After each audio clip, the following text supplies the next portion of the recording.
Un signore mette un annuncio sul giornale perché cercava una persona che faceva di cuoco, autista e ragioniere. Cioè una sola persona che faceva tre cose, il cuoco, l'autista e un ragioniere.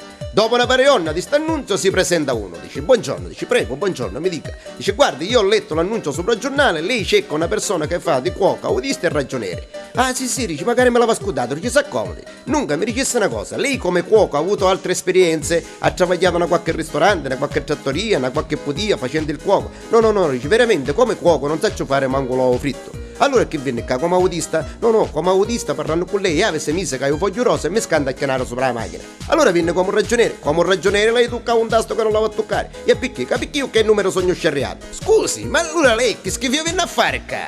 No, viene per farci sapere a lei che sopra di mia non ci può contare.